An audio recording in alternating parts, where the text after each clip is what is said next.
And we're now very excited to start with our first panel for this, what promises to be a very exciting and interesting day ahead. Joining us is Dr. Deepa Malik. Amid a huge round of applause, let's welcome Dr. Malik. She's Padma Shri, Khel Ratna and Arjuna awardee, also India's first Paralympic medalist. Also joining us is Shweta Sharma of the Asian Para Games and a para-athlete. We also have with us Neetu Ghangas, boxer, gold medalist at the Commonwealth Games. Also joining us on the broadcast is Pinky Rani Jangra. She's a boxer, bronze medalist at the Commonwealth Games. We will be joined shortly by Ritu Rani as well. She's the ex-captain of the Indian hockey team. Can we have a round of applause for our first session, please? I also request my colleague Rachna Bansal to please lead this session.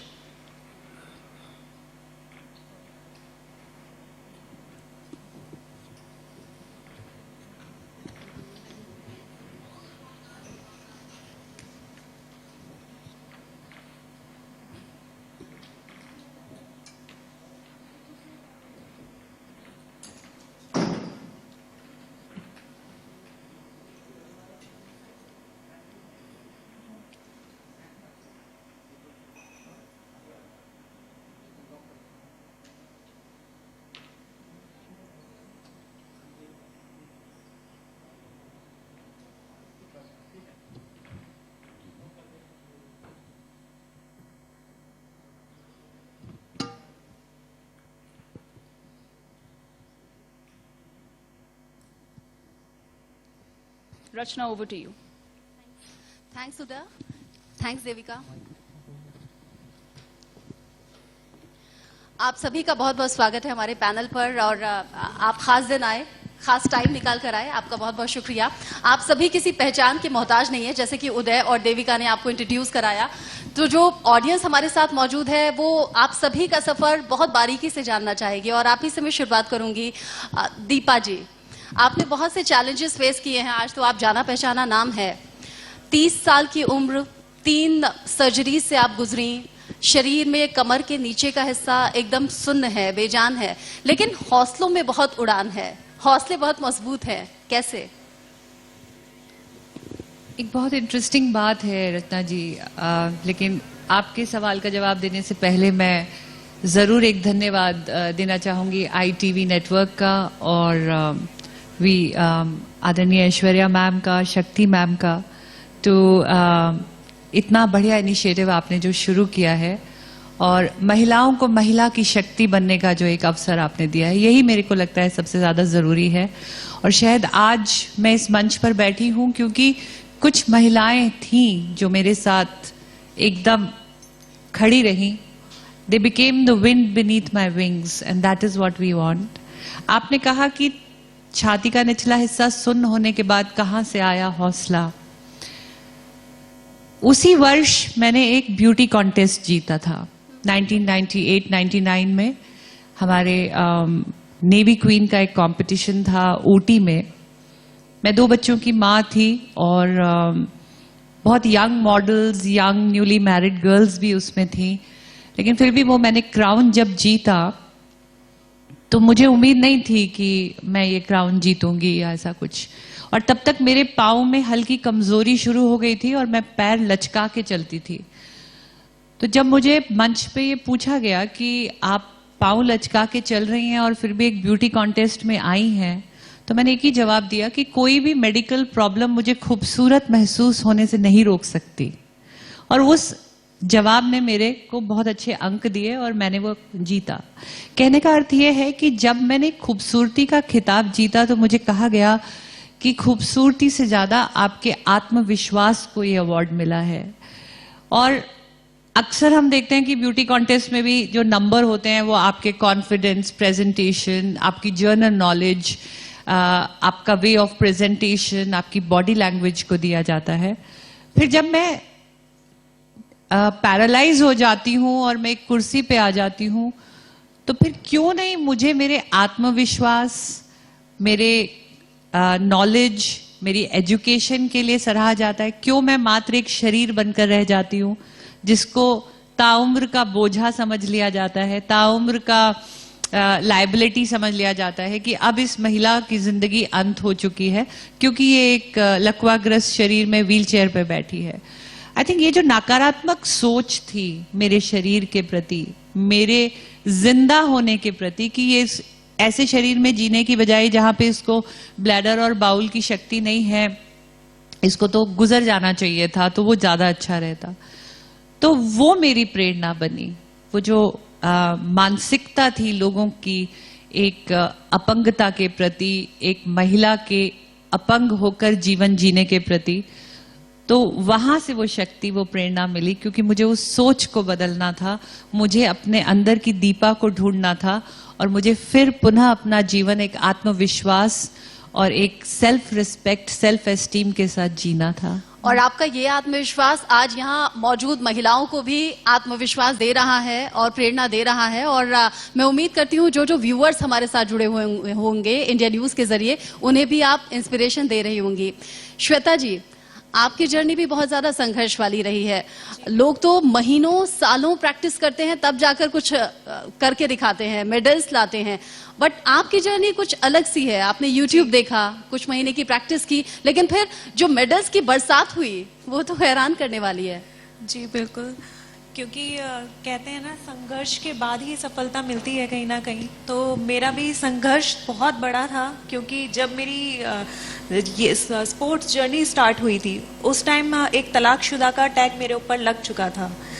After divorce मैंने decide किया कि अब मुझे life में कुछ करना है, क्योंकि जिस आइडेंटिटी से मुझे डिफाइन किया जाता है एक विकलांग, उसको हटाना है, क्योंकि विकलांगता सोच में होती है, शरीर में नहीं।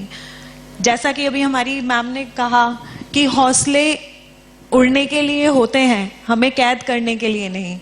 तो हमें नेगेटिविटी को अपनी साइड रखना चाहिए, पॉजिटिव पॉइंट्स को देखना चाहिए। और कहीं ना कहीं मैंने भी वही देखा।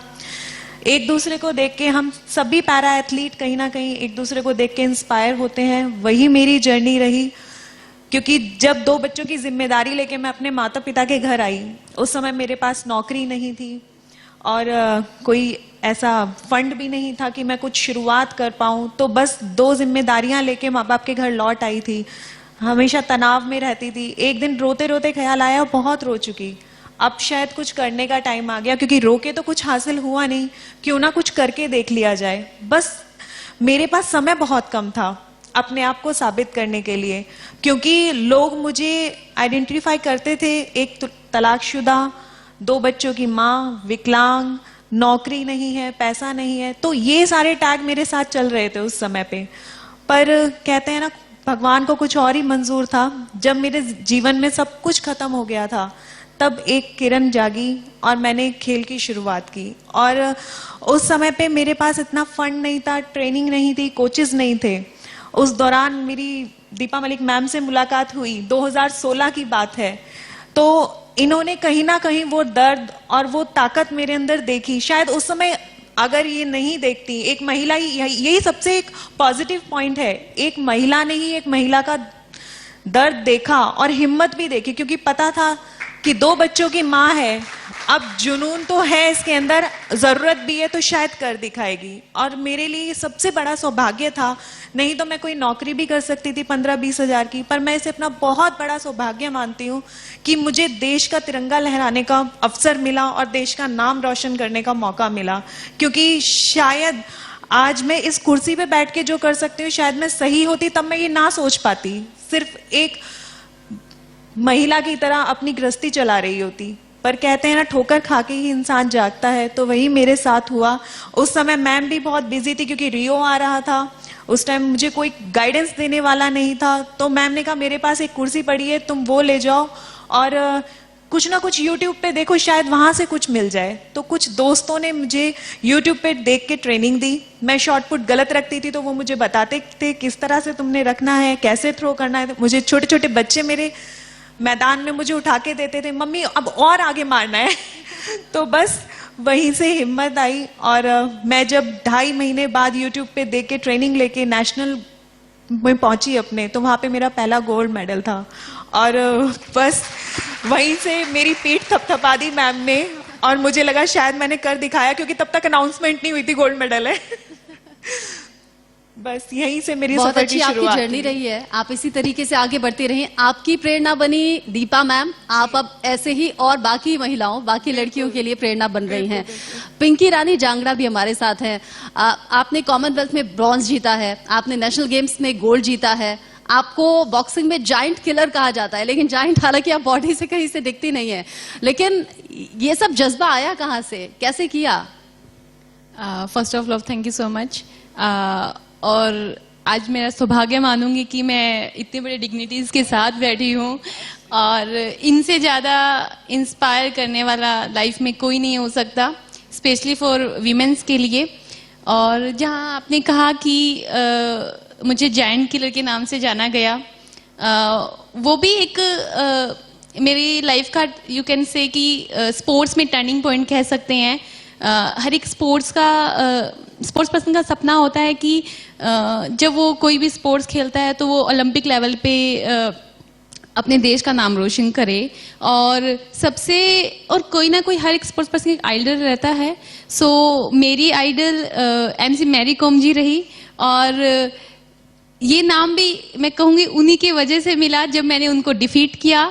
और तो मुझे काफ़ी खुशी हुई जब हम अपने आइडल को डिफीट करते हैं, तो एक अपना जो कॉन्फिडेंस लेवल है वो एक नेक्स्ट लेवल पे जाता है। लेकिन जब उन्हें हराया था तो उनका रिएक्शन क्या था?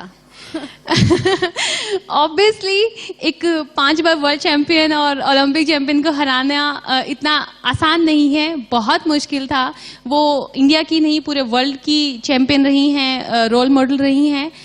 बट मेरा एक सपना था कि यदि मुझे अपनी स्पोर्ट्स में अपनी आइडेंटिटी बनानी है तो मुझे उन्हें डिफीट करना ही पड़ेगा, क्योंकि हम एक सेम वेट कैटेगरी में थे, और that is the Olympic weight category. So मैंने पूरी मेहनत की, और आइडल होते हुए भी मैंने उनको उन्हीं की टेक्निक से डिफीट किया। तो उसके बाद से एक लाइफ में टर्निंग पॉइंट आया, मुझे पहचान मिली, और जो कहते हैं कि एक शुरुआत हो गई मेरी स्पोर्ट्स की। बेसिकली मैं एक नॉन स्पोर्ट्स फैमिली से बिलोंग करती हूँ, हमारे पूरी फैमिली में कहीं भी स्पोर्ट्स पर्सन नहीं है, लेकिन जिस तरीके से मैं स्पोर्ट्स में आई, एक स्कूल लेवल पे मैंने जस्ट जर्नली एक रिक्रिएशन के लिए खेलना स्टार्ट किया, और वो कब प्रोफेशनली और एक इंडिया लेवल पे पहुंच गया मुझे पता भी नहीं चला। इसमें सबसे ज़्यादा मैं अपने आप को सौभाग्य मानती हूँ कि मेरी जो पेरेंट्स हैं, मेरी जो फैमिली है, उन्होंने मुझे बहुत ज़्यादा सपोर्ट किया। उन्होंने मुझ पर बिलीव किया कि यदि मैं ये एज ए प्रोफेशन ये चुनती हूँ तो मैं इसमें भी सक्सेस करके उनको दिखाऊंगी, क्योंकि एक मिडिल क्लास फैमिली के पेरेंट्स के लिए बहुत बड़ा कंसर्न रहता है कि उनके बच्चे किस लेवल पे जाके अपना फ्यूचर बना पाएंगे या नहीं बना पाएंगे। और 2004 में जब मैंने अपनी खेल की शुरुआत की थी, उस टाइम पे विमेन बॉक्सिंग इतनी पॉपुलर नहीं थी, बहुत न्यू थी विमेन बॉक्सिंग, और उसके अंदर क्या फ्यूचर होगा पेरेंट्स के लिए बहुत बड़ा कंसर्न था। और उनके लिए स्पोर्ट्स के बारे में कुछ पता भी नहीं हो तो और भी ज़्यादा कंसर्न रहता है कि कैसे बच्चे मतलब अपने फ्यूचर देखेंगे, कैसे अपने आप को फाइनेंशियली स्ट्रॉन्ग कर पाएंगे फ्यूचर में। सो मैंने एक वो चैलेंज लिया, और उन्होंने मुझ पर फेथ किया, और मैं आगे बढ़ती रही उनके स्पोर्ट्स से।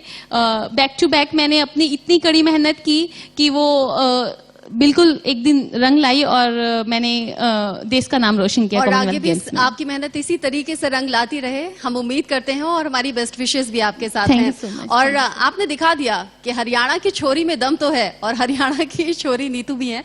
माइक दे दीजिए प्लीज। हाँ नीतू, आपने 2022 कॉमनवेल्थ में गोल्ड जीता है, उसके लिए बहुत बहुत मुबारक। पूरा हरियाणा आप पर गर्व करता है, देश गर्व करता है। लेकिन वो किस्सा जरूर हमारे दर्शकों को बताइए अपने संघर्ष के साथ में। कनाडा की बॉक्सर पर इतने मुक्के बरसाए आपने कि रेफरी को बीच में आना पड़ा, मैच रोकना पड़ा, और आपको विजयी घोषित किया गया। जी, मैं सबसे पहले तो मैं आप सबका धन्यवाद करना चाहूँगी, और मेरे साथ मेरे सीनियर्स भी बैठे हैं, उनका भी धन्यवाद। मैंने पिंकी रानी से भी बहुत कुछ सीखने को मिला है। मैंने इनके साथ ट्रेनिंग कैंप में भी मैं इनके साथ रही हूँ, तो और अभी मैंने कॉमनवेल्थ गेम्स में गोल्ड मेडल जीता है। तो यहाँ तक पहुँचने का सफ़र बहुत ही मुश्किल भरा होता है, और हर एक प्लेयर के लिए मुश्किलें आती हैं जब वो स्टार्ट करता है। तो मेरे लिए भी ऐसा ही था जब मैंने 2012 में बॉक्सिंग स्टार्ट की थी। तो मैं गांव से भिवानी खेलने जाती थी, तो एक लड़की के लिए तो गांव से निकलना भी बहुत बड़ी बात होती थी। लोगों के ताने सुनने होते थे खास तौर से हरियाणा। जी बिल्कुल। तो गांव में यही होता है कि भाई ट्रेनिंग शाम को होती थी, तो बोलते थे कि इस टाइम क्या करने जा रही है, सभी गांव वाले तो वापस आ रहे हैं अपने काम करके और ये अकेली जा रही है। तो उस छोटी उम्र में मैंने ये ताने भी सुने लोगों के, और उस टाइम पे एकदम से तो कुछ मेडल मिलते नहीं है, तो टाइम लगता है हर एक नेशनल इंटरनेशनल जीतने के लिए। तो उस टाइम पे भी बहुत सुना मैंने, और काफ़ी इंजरीज भी हुई थी उस टाइम पे। तो इन्हीं जो भी ये परेशानियां आई हैं लोगों के ताने सुनकर ही मैं इतनी मजबूत हो गई हूँ कि मुझे यहाँ तक मैं पहुंची हूँ, आज उनकी वजह से ही पहुंची। मैं उन सबका धन्यवाद करना चाहूंगी कि इतना बोला है उन्होंने, नहीं, इतना मुक्के में मजबूत ताकत बनाया। कहाँ से आती है? देखने में आप दुबली पतली हैं, ये मुक्के में ताकत कैसे आती है? आपके फादर आपके साथ आए हुए हैं, वो देख भी नहीं रहे हैं आपकी तरफ, नीचे नीचे मुस्कुरा रहे हैं सिर्फ। बताइए फादर का सपोर्ट कैसे रहा, फैमिली का सपोर्ट कैसे रहा, और हरियाणा का ये दूध दही घी ये इसी का असर है? जी जब मैंने स्टार्ट किया तो मेरे पापा का भी बहुत सपोर्ट रहा है। उन्होंने मेरे लिए अपनी जॉब भी छोड़ दी थी उस टाइम पे, तो सबसे ज़्यादा साथ मेरे पापा ही ने दिया है।